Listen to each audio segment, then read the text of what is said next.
Welcome to John Carter Stories. Every evening, I drove home to a house that most people only dream about, a historic brownstone on the Gold Coast, for floors of century-old limestone and custom glass. Overlooking a city I had spent 40 years building something in, it was the kind of house that made people slow down when they walked past it, the kind that said to the world, "This man made it." And on one particular Tuesday evening in November, that house was supposed to be my grave. My name is Edward. I am 61 years old. I am the founder and CEO of a logistics company that bears my name on the lobby wall in 14-karat marble. And the night a parking garage janitor grabbed my coat with both hands and said 5 words that nearly made my knees buckle, I was already pulling my keys out of my pocket. I want you to understand the scene before I take you into it. The executive parking garage at 11 at night, fluorescent lights humming overhead with that industrial tired buzz. The smell of cold concrete and exhaust. My footsteps echoing off the pillars the way footsteps do when you're the last person left in a building that has already moved on without you. Just another night in the empire I built. I was too old for these 14-hour days, but the logistics business does not wait for anyone, not even a man whose name is on the wall 50 floors above. I reached for my car door, and that is when the silence of the garage changed. Not a sound, a presence. A ripple in the stillness that made the hair on my neck rise before my eyes even found what caused it. A shadow detached itself from the concrete near the access ramp. Raymond, 63 years old, the head janitor of our building, a man whose face I had walked past for nearly a decade without once stopping to ask his last name, stepped into the light. His coveralls were stained with sweat. His hands were shaking. I almost said his name like a question because that is how foreign it felt to see him there, in the executive zone, after hours, with that expression on his face. But before I could say anything, he lunged forward and grabbed the wool of my coat with both hands, and the desperation in that grip nearly knocked me off my feet. "Mr. Hargrove," he rasped, his breath coming in hard, ragged plumes in the cold air. "Please, do not start the car. I have been waiting 2 hours to catch you alone." His eyes kept darting toward the security camera lenses above us like they were predatory birds watching from the ceiling. "Raymond," I said, my voice cracking somewhere between confusion and the first edge of panic. "What is this?" He leaned in. His face was inches from mine. The smell of industrial soap and raw, unfiltered fear was overwhelming. He did not care that he was physically restraining his employer. He did not care about protocol or pension or anything except the thing he needed to say. He said a name I had not spoken out loud in 6 years. "It is about Nathan," he whispered, "your son," and those 2 words turned my blood to ice. My name is Edward Hargrove. Please subscribe and like this video and listen to my story till the end, and let me know which city you are listening from. That way I can see how far my story has traveled, because what happened next is something I spent months trying to find the words for. And tonight, I am finally going to tell you all of it. Raymond gripped my arm tighter. His voice dropped to something barely above breath. "Do not go home tonight. Edward, if you go home, you will not see tomorrow." He was not speaking in vague warnings or cryptic hints. He was trembling with the absolute certainty of a man who had already seen my grave and was trying to pull me back from the edge of it. He told me my own son was the architect of whatever was coming for me that night. I looked into Raymond's eyes, and I did not see confusion or delusion. I saw a man who had been carrying something terrible for days and had run out of time to carry it alone. I fumbled my keys 3 times before the ignition caught. My hands were shaking so badly, I nearly dropped the fob into the dark space under the seat. Raymond had already disappeared back into the service corridors of the garage, leaving me alone with the hum of the engine and a terror that felt like cold water moving slowly up through my chest. Before I could shift into drive, I noticed my briefcase vibrating. I reached in and pulled out a small emergency burner phone, a device whose number only 3 people in the world possessed. There was a single missed call from an unknown number time-stamped just minutes before Raymond had grabbed my coat. The coincidence made my skin go cold in a way that had nothing to do with the November air. I sat there for a moment in the dark of the garage, the engine running, my breath fogging the windshield. Was this real? Was a man who mops floors and empties executive wastebaskets really the only thing standing between me and something I could not yet name? He had known Nathan's name. He had known enough to wait 2 hours in a place he had no business being. And his hands had not been shaking the way a man shakes when he is making something up. They had been shaking the way a man shakes when he has been holding the truth for too long, and it has become almost too heavy to carry. I put the car in drive and did not turn toward home. Instead, I drove to a small anonymous apartment I kept in the city for traveling executives. As I navigated the lower streets of Chicago, the vibration of the steering wheel against my numb fingers felt like a countdown. I am a 61-year-old man hiding in the dark from my own blood, I thought, and the taste of adrenaline in the back of my throat was bitter and metallic and real. I pulled over a few blocks from the safe house and checked my personal phone for the 10th time. The screen was dark. Nothing from Nathan. 6 years of silence, and now this particular silence felt different. It felt like the silence before something. I parked and sat in the car and tried to breathe, and then the night broke open. The siren started at the edge of the skyline, one mournful wail that quickly multiplied into several.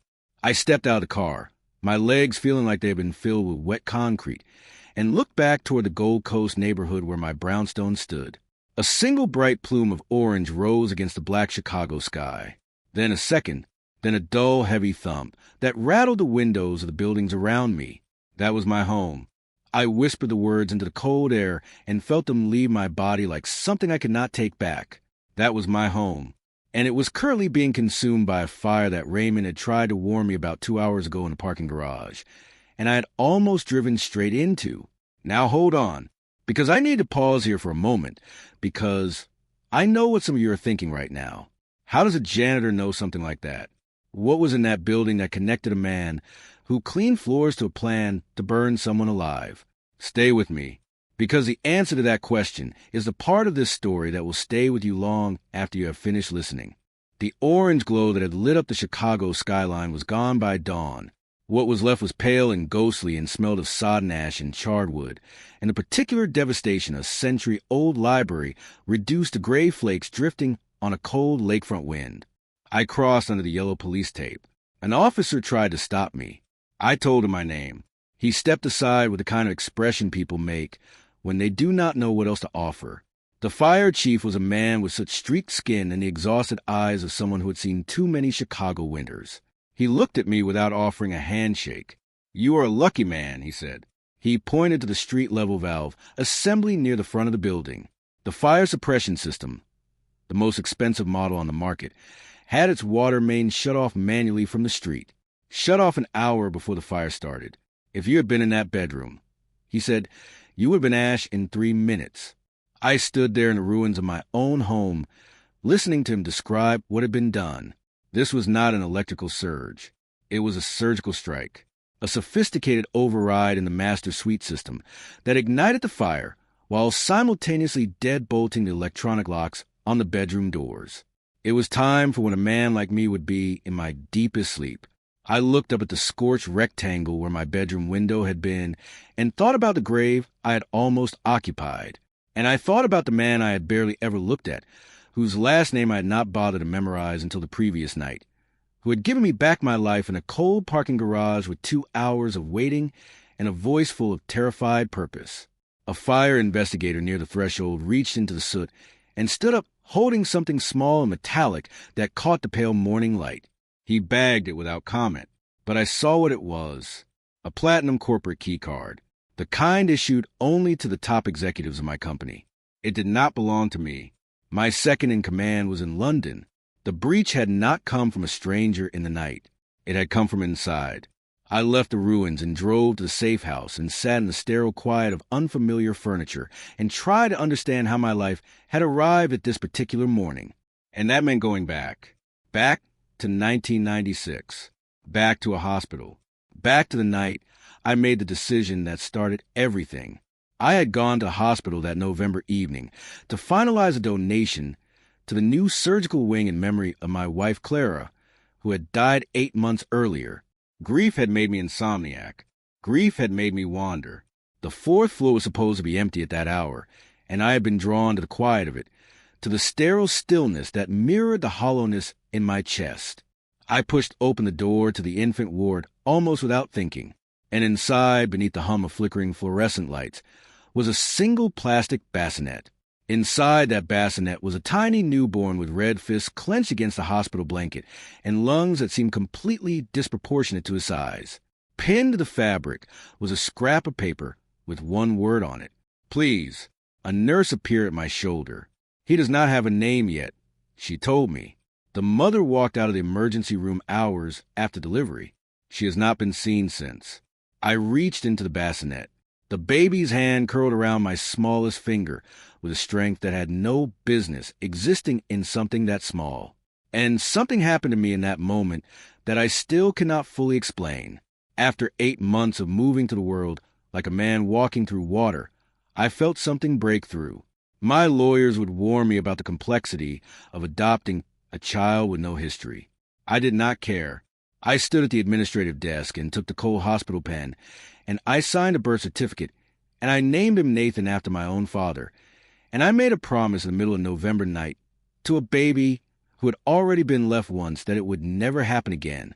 I walked out of that hospital with a son in my arms and did not yet understand that the woman who had left him there was a beginning of a story that would not finish for 30 years. Now, fast forward to 2018. November, my company's Boardroom. Nathan is 22 and presenting an expansion plan to the board with fervor that borders on desperation. I watched the board members circling him the way experienced sharks circle something bleeding. I saw the trap immediately. They wanted this plan to fail, so they could trigger a clause to strip Nathan of his future voting rights. My old friend and CFO, Daniel, sat to my left. What I did not know then was that Daniel had privately encouraged Nathan to present this flawed plan. This plan is a suicide mission, Nathan, I said, my voice straining to stay calm. You are just afraid of the future. He shot back, his arrogance a shield against the ambush I was trying to save him from. How do you tell a man who thinks he is a king that you are only stopping him because you can see the cliff he is about to walk over? I used my majority stake to veto the project, right there in front of the people he most wanted to impress. The humiliation was instant. Nathan's face went a shade of fury I had never seen before, and the boy I had tucked into bed looked at me with a coldness that felt alien. I am doing this to protect you, I told him. He sneered. You are doing this to control me. There is a difference. We retreated to my private office. The setting sun hit the mahogany desk in a blinding glare. I tried to reach across the distance between us, but the bridge was already gone. Nathan stood in the middle of my office and delivered the sentence that would haunt me for the next 6 years. I am not really your son, am I? That is why you do not trust me with the keys. He stormed out. The door slammed with force that left a ringing in my ears. I stood there in the silence of my office and watched the elevator doors close on the boy I had raised, and I knew I had not just saved his career. I had lost him. The Chicago skyline blurred behind the first tears I had shed in a decade. Now I need to pause here and ask you something directly. Have you ever tried to protect someone and had it destroy everything between you instead? Have you ever made the right call for the wrong result? If that is hitting somewhere real right now, stay with me. Because what is coming in part 3 is the moment everything I just told you started to make terrible sense. Do not go anywhere. I sat in the safe house in the hours after leaving the ruins of my home, and I thought about Daniel, my CFO, my oldest friend, the man I had shared 3 decades of boardrooms and funerals and quiet celebrations with, the man whose gold watch I had personally engraved on our 10th anniversary as business partners, the man who had apparently handed my son the tools to burn me alive. I needed to find Raymond. I needed the rest of the story. I took the service stairs to the 40th floor of my own building, avoiding the main lobby and my usual security detail, whose practiced professional smiles now felt like masks over faces I no longer recognized. I was moving to the corridors of an empire I had spent 40 years building and feeling like an intruder in it. I found Raymond in the executive restroom, not cleaning, standing on a stepladder with a heavy vent cover in both hands, the smell of lemon disinfectant thick in the stagnant air. Explain yourself, I said, my voice trembling with adrenaline and something that had not yet decided whether it was fury or gratitude. Raymond climbed down from the ladder slowly, the way a man moves when he is exhausted all the way down to the marrow. "I did not break in, Mr. Hargrove," he said. "The sensors were already dead." He told me that Daniel had permanently disabled the biometric security on this floor a week earlier under the cover of an emergency maintenance update. The door had been left accessible from the inside for anyone who knew which handle to turn. And then Raymond told me why he had come. 3 days earlier, while scrubbing the floors in the late hours, he had heard voices coming to the shared ventilation shaft connecting this restroom to Nathan's private office 1 floor below. He had climbed the ladder not out of curiosity, but out of the sudden instinctive fear of a man who recognizes the sound of something wrong the way certain animals recognize the smell of smoke. He heard Nathan speaking to a woman. He heard them discussing my home security system. He heard them calculate the exact moment to trigger the master suite fire, so I would be trapped behind deadbolt doors. And then he heard Nathan call her mom. Raymond whispered those words, and the metallic clang of the vent cover hitting the tile floor punctuated the silence like a gunshot. But he did not sound like a son, Raymond said. He sounded like a business partner. They laughed about the insurance. Sir, $5 million for a tragic electrical failure. I felt the blood rushing in my ears, a deafening roar that made the room tilt around me. I asked Raymond why he had waited, why he had not come to me sooner, why he had let 2 days pass before finally standing in a parking garage in the cold. He told me he had seen Nathan meeting with Daniel in the shadows of the garage, exchanging a key card, my spare key card. He realized that the entire hierarchy of trust in my company had been compromised. Every person above him, every person I would naturally have turned to, was potentially part of the same web. "I am just a janitor," he said, and his voice cracked in the middle of those 4 words in a way that I felt somewhere deep. Who would have believed me if you were already dead? He reached into the pocket of his coveralls and produced a small black digital recorder. He had been smart enough to record the conversation through the ventilation shaft. He handed it to me, and I pressed play, and I heard my son's voice. Not the voice of the toddler I had taught to ride a bicycle. Not the voice of the teenager I had stayed up with through fevers and nightmares. A different voice entirely, tight and clinical and utterly without warmth. "I want it done tonight," he said on the recording. "He will not even feel the heat. It is not murder if it looks like old wiring." And then he laughed.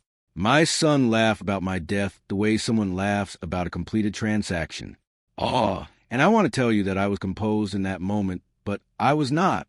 I leaned against the marble counter of that executive restroom, and I felt something inside me that had been upright for 61 years simply stop holding itself together. Raymond watched my face crumble and said nothing because there was nothing to say. I looked at him, the only person in the building I had built who was not compromised, the only person who had risked everything to pull me back from the edge. "Go back to your route," I told him. "Do not look at the cameras. Keep that recorder hidden. We're the only 2 people in this building who are not part of this." I took the service elevator to the basement and stepped out onto Wacker Drive into the gray, cold Chicago morning. For the first time in 40 years, the company I had built felt like a trap. I was headed for the police. And as I reached the corner, I glanced back at the garage entrance and saw Daniel's car pulling into the private ramp an hour earlier than usual. My window had been even smaller than I thought. Let me pause here because I need you to understand something that I did not fully understand until I was sitting in a police precinct waiting to tell a detective what I knew. The question that kept cycling through my mind in that moment was not who. I knew who. The question was why. Why would a son I had loved unconditionally since the night I found him in a cardboard box beside a hospital loading dock want me dead? And the answer to that question involved a woman I had never met and a friend who had been quietly poisoning my family for a decade.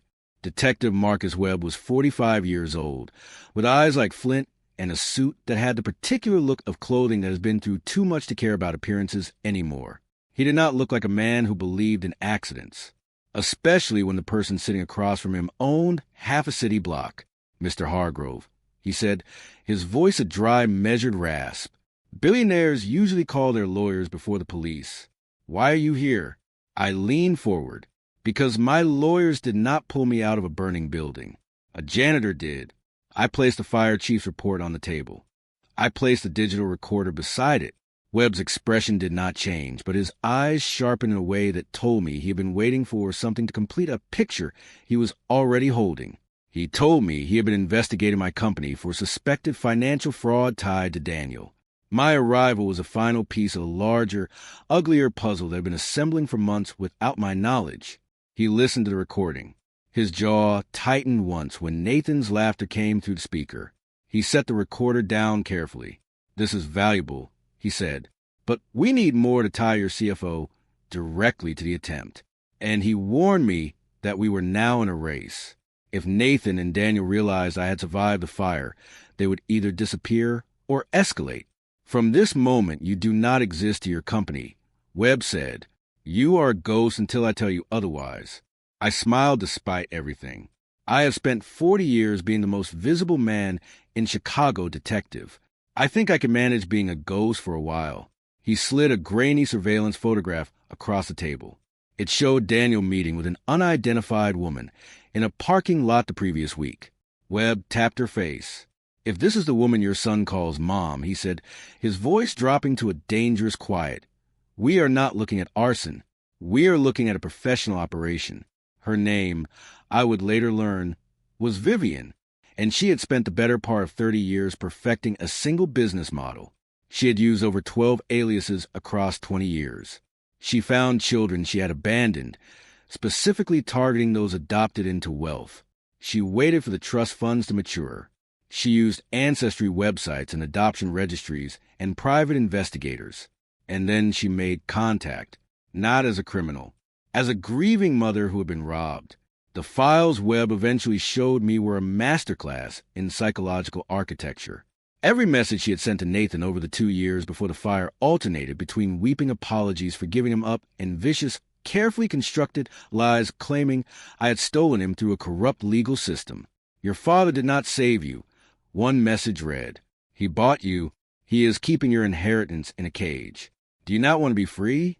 I watched the digital record of my son's descent from skepticism to fury, to something that had crossed a line I could not name. She had isolated him from me.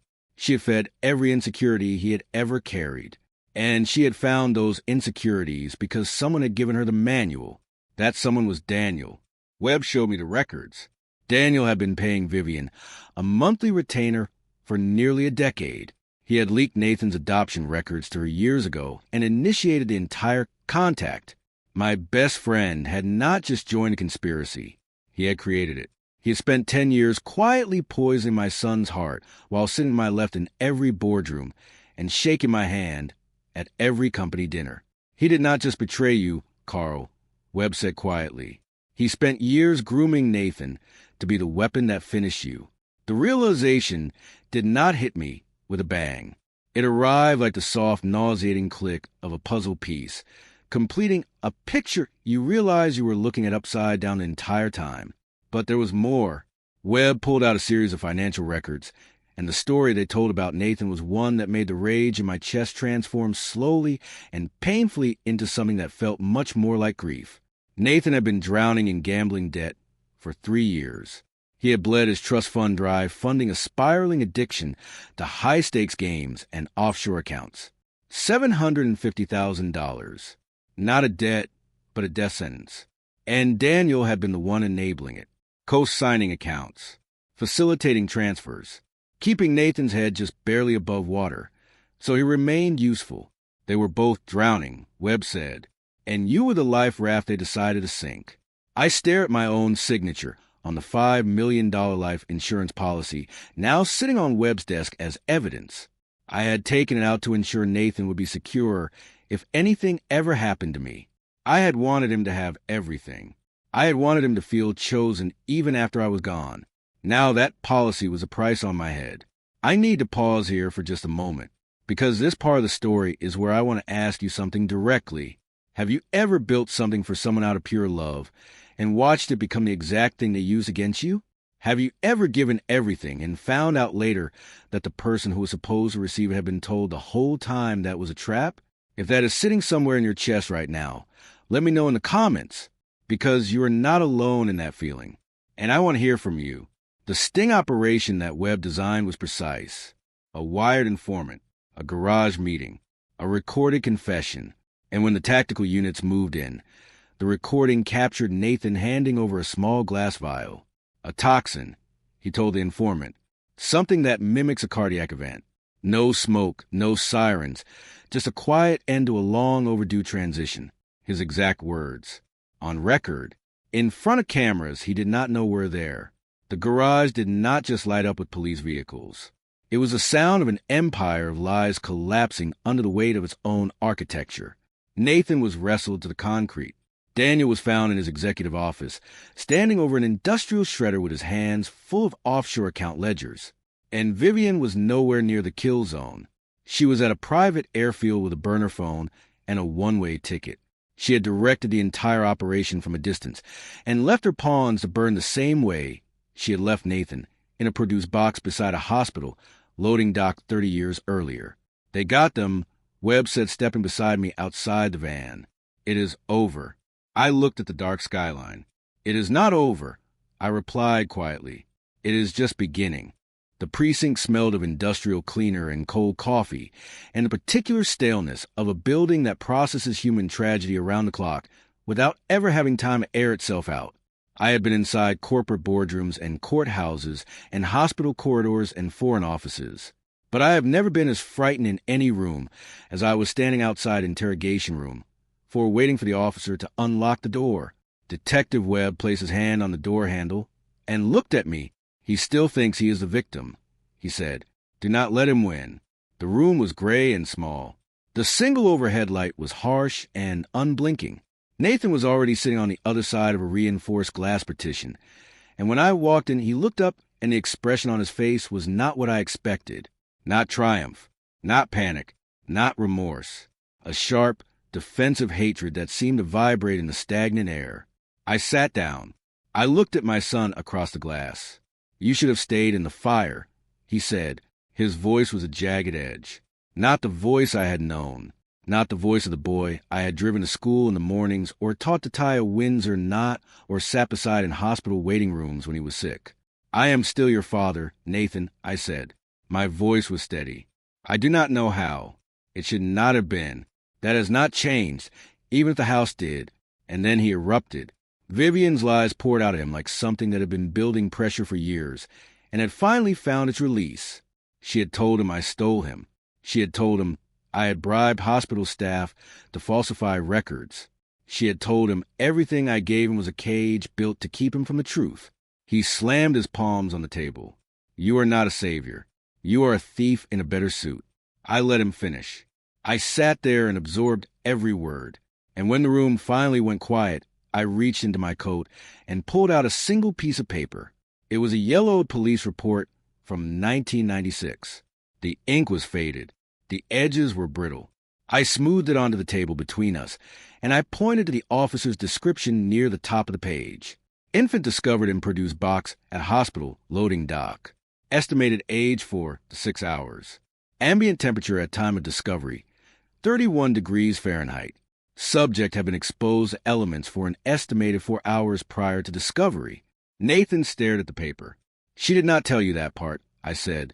She told you she was lying in a hospital bed, too weak to fight, while I walked in and took you. But this report says you were found behind the building, in a box, in the cold, by a police officer making his rounds. You had been alone for 4 hours before anyone came for you.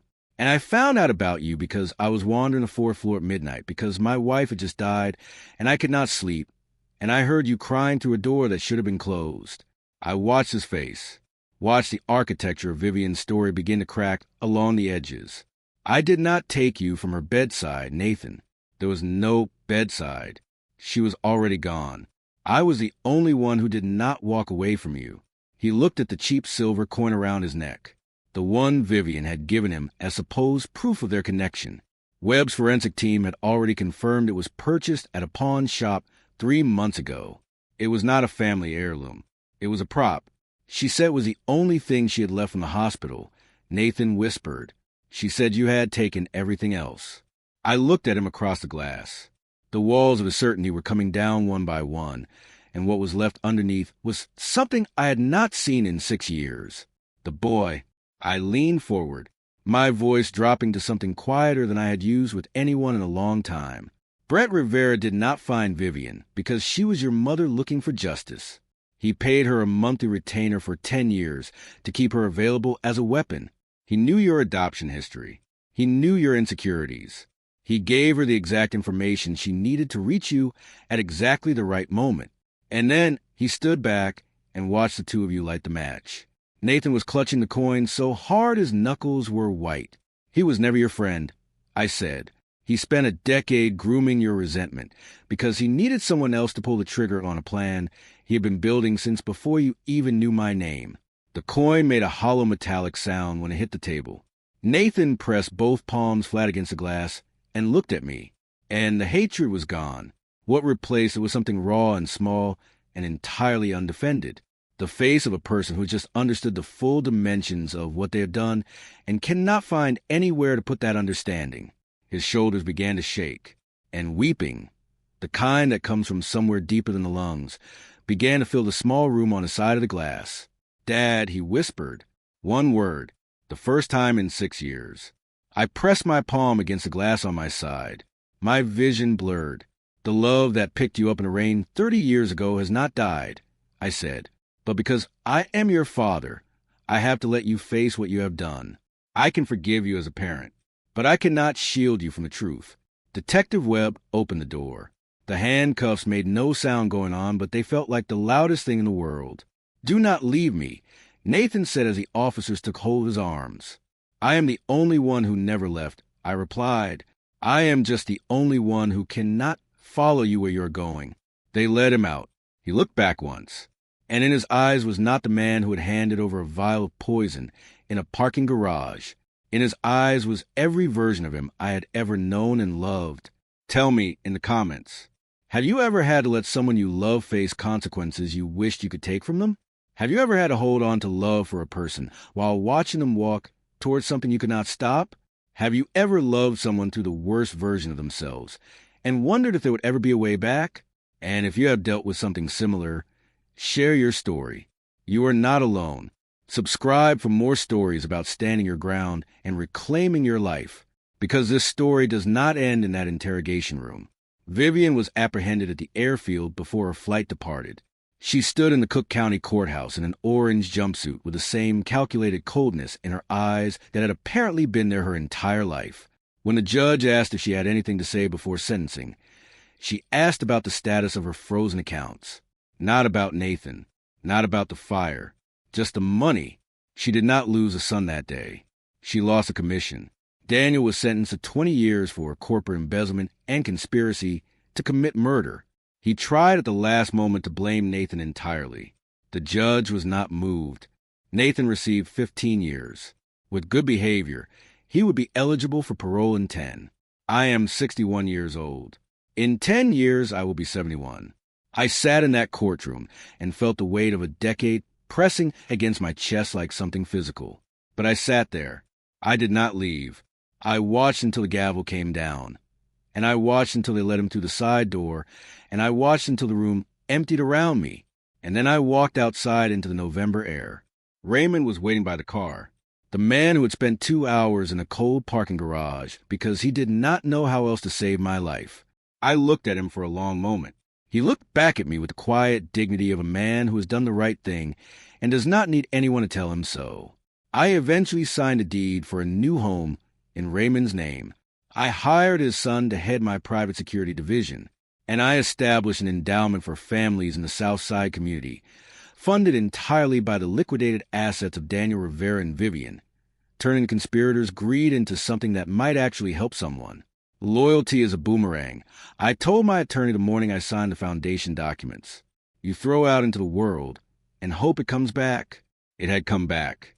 From a janitor with a recording device and 2 hours of cold courage in a parking garage. From a man whose name I walked past for nearly a decade without stopping. I visit Nathan every month.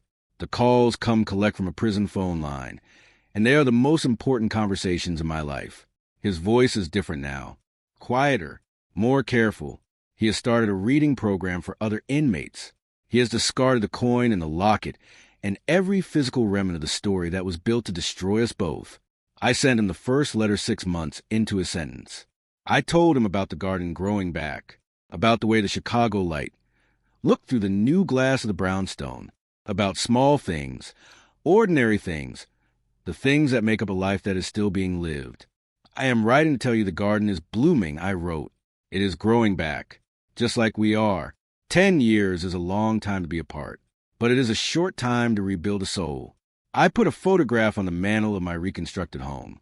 Clara in the center, a small toy truck Nathan loved as a child beside it, and Raymond's silver coin, the original one, not the forgery, on the marble beside them both. A small permanent testament to the fact that the greatest empire I ever built was not made of glass and steel. It was made of the people who stayed when everything else burned. I had built a logistics company on the principle that the most important thing in any operation is knowing who you can trust to carry something valuable from one place to another without dropping it. Turns out the most important cargo I ever needed moved was the truth, and the man who carried it was wearing coveralls and had his name on a maintenance badge. The fire is out. The light is just beginning, and I will be here when the gates open.